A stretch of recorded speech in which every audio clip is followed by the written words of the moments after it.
Good morning friends, I am advocate Amit Kumar Gupta.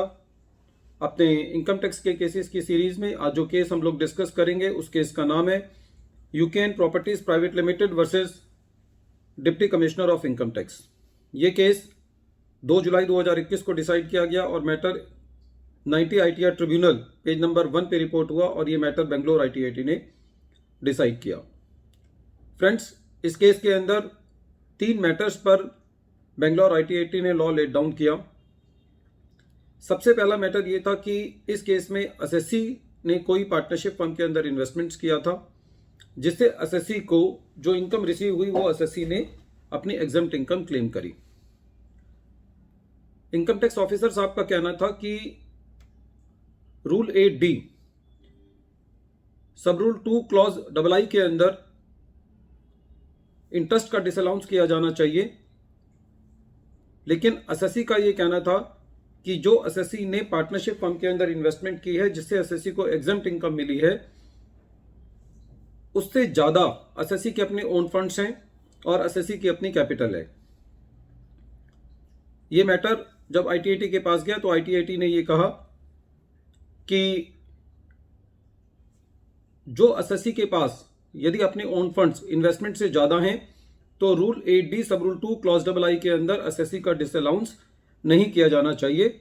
और matter को इस मैटर पे रिवर्ट बैक किया कि असेसिंग ऑफिसर को ये देखने के लिए कि इन्वेस्टमेंट्स जितनी पार्टनरशिप फर्म के अंदर की गई हैं, यदि वो ओन फंड से की गई हैं या ओन फंड्स उस इन्वेस्टमेंट से ज्यादा हैं, तो रूल 8D सब रूल 2 क्लॉज II के अंदर एसएससी का एडिशन नहीं किया जाना चाहिए।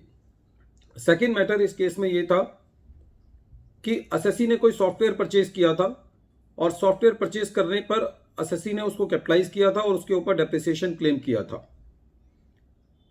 असेसिंग ऑफिसर साहब का यह कहना था कि एसएससी ने इस सॉफ्टवेयर परचेज पर टीडीएस नहीं काटा, इसीलिए उस सॉफ्टवेयर पर एसएससी को डेप्रिसिएशन नहीं मिलना चाहिए।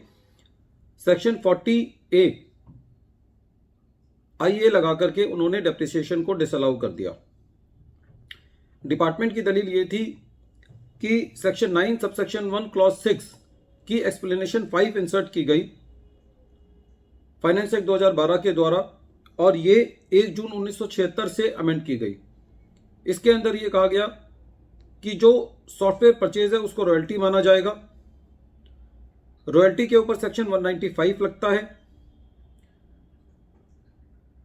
तो इसी चीज का प्रावधान लेकर के असेसिंग ऑफिसर साहब ने कहा कि एसएससी को सेक्शन 195 के अंदर टीडीएस काटना था। एसएससी ने टीडीएस नहीं काटा और क्योंकि एसएससी ने इसको कैपिटलाइज किया था तो इसके ऊपर जो डेप्रिसिएशन है उसको डिसअलाउ किया जाना चाहिए।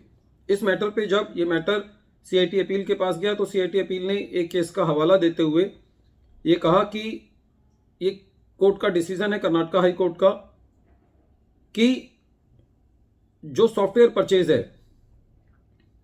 उसको रॉयल्टी माना जाएगा और रॉयल्टी पर टीडीएस कटता है। लेकिन वो जो डिसीजन आया था वो 2012 के अंदर आया था और एसएससी को जो टीडीएस काटना था वो असेसमेंट ईयर 11-12 में काटना था, जब ये डिसीजन उस टाइम एप्लीकेबल नहीं था। और जब एसएससी ने जिस टाइम पे टीडीएस काटना था उस टाइम जो डिसीजंस थे वो ये कहते थे कि एसएससी को सॉफ्टवेयर परचेज पर टीडीएस नहीं काटना। तो एसएससी का कहना यह था कि हालांकि फाइनेंस एक्ट 2012 के द्वारा जो अमेंडमेंट लाई गई है वो 1976 से लाई गई है, लेकिन यहां पे डॉक्ट्राइन ऑफ इम्पॉसिबिलिटी लगती है कि जब हमने ट्रांजैक्शन एंटर करी उस टाइम टीडीएस के प्रोविजंस जो हैं वो एप्लीकेबल नहीं थे। तो इसलिए एसएससी को इस सेक्शन 195 के अंदर टीडीएस काटने की एसएससी की लायबिलिटी नहीं है।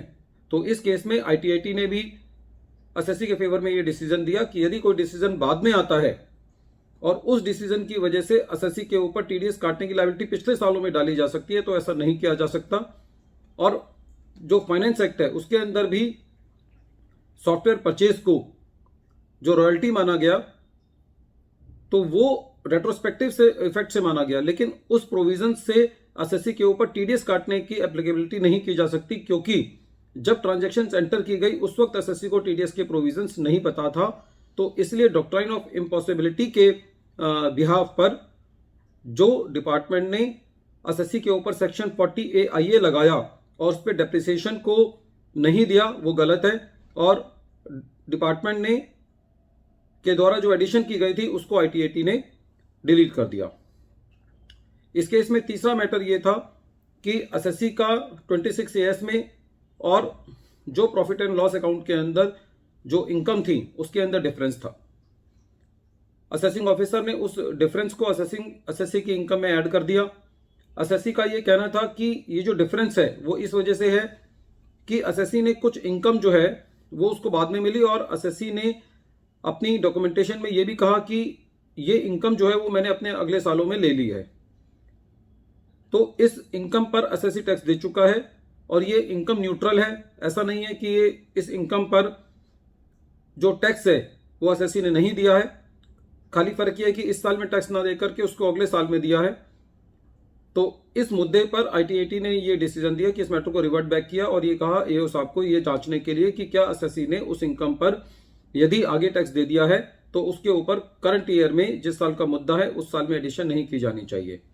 तो फ्रेंड्स, इन तीनों केसेस में जो डिसीजन हुआ वो एसएससी के फेवर में हुआ और ये बहुत ही इंपॉर्टेंट केस है सेक्शन 40 ने रूल 8D की डिसअलाउंस को समझने के लिए, और ये समझने के लिए कि जिन केसेस के अंदर एसएससी जो है वो असेट को कैपिटलाइज कर देता है और वहां पे टीडीएस एसएससी नहीं काटता, तो उस केस में एसएससी के का जो डेप्रिसिएशन है वो डिसअलाउंस नहीं किया जा सकता सेक्शन 40A IA के अंदर। ये इस केस का मेन निचोड़ है।